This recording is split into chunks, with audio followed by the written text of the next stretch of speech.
Welcome to our core topics class today. Are you self-sabotaging? And, I don't know what about all of your view is on this topic, but my view of it is sort of absolute. I think that my ego is undermining me, is limiting my self-image, is sort of habit driven, and my habits are all part of my past.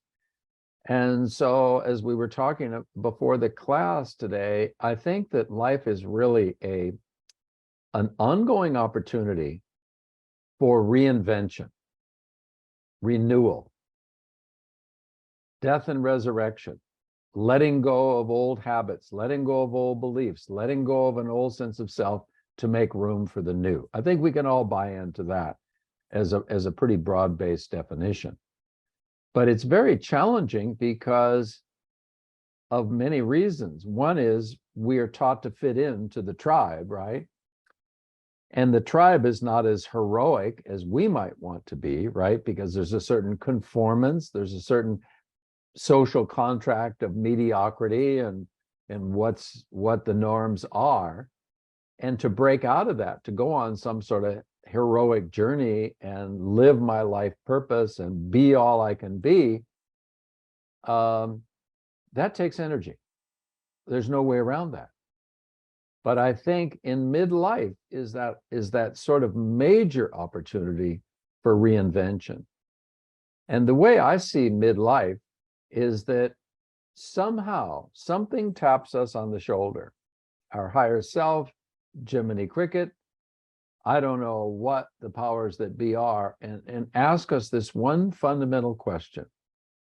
And it's non-judgmental. And the question is, do you want the next chapters of your life to be pretty much like the last chapters? And I think many of us say, heck no, I'm over myself. And you hear this phrase from time to time, I just need to get out of my own way. Every time I hear that, that makes absolute sense to me. Why? Because it speaks to personal responsibility. It's not about changing circumstances, changing other people, manipulating this and that, changing the world. The world can't be changed very much for a very good reason. And I think the fundamental reason is that it makes me pull my power back and change the person I have potentially absolute control over. But again, there's two of me, and my ego isn't want to go with this program. And so it's this internal struggle and differential between my higher self and my ego, and the outer differential between the environment, the social contract, the sort of tribal mediocrity, the sameness. And so there's these two struggles going on for most people in life. And that's why if you are ready for it, and if you get a little support, that midlife thing can be really a loop-de-loo. You can make a quantum leap and be a very, very different person. So we're going to be talking about what is self-sabotage, how the ego operates, why we argue for our limitations, and being a purpose and passion-driven person. So I think all these subjects are pretty relevant and pretty right down the barrel for most of us. And so I'm looking forward to hearing what all of you have to say on this subject, because I think you're all very open, very sincere, very motivated, and very insightful people. And I think that's what we share in common. So dealing with a subject like this, I don't see it negative at all. So let's start off with a little mini meditation just to clear the deck, so to speak, psychologically. Let's sit up straight with our back away from the back of the chair, spine straight, shoulders back, hands placed at the junction of the thighs and the abdomen with the palms upturned. Eyelids are closed, but eyes are raised and focused between the eyebrows without strain. And lastly, we make a mental resolve not to move. Absolute stillness is a prerequisite for mental stillness. So right now, already, we've accomplished a state shift. With a straight spine, absolute bodily stillness, and the eyes raised to the point between the eyebrows, we've sort of transcended the body.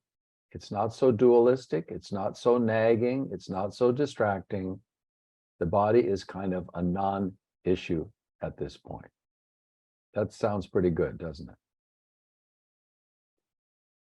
We don't have to be in a Zen monastery in Japan. We don't have to be getting a massage. We don't have to be lying by the pool somewhere in a tropical paradise.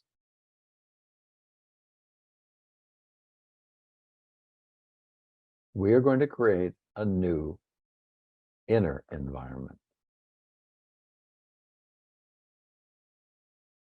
So let's start by double checking that our eyes are still uplifted.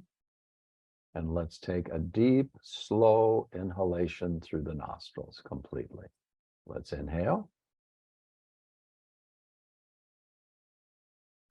And exhale through the mouth. Inhale. Exhale.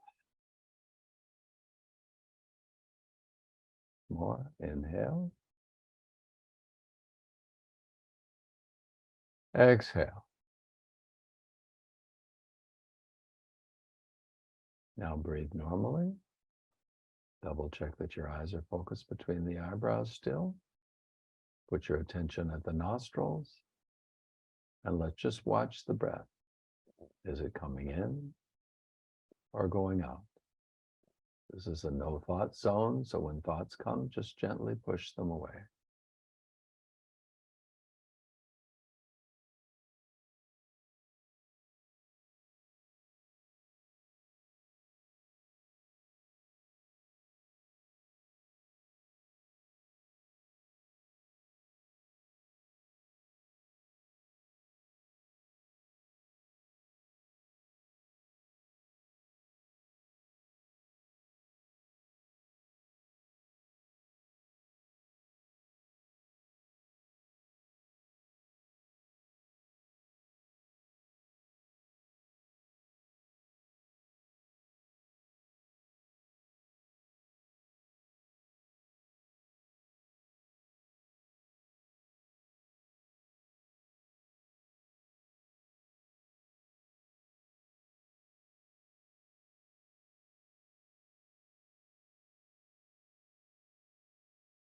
All right, let's open our eyes.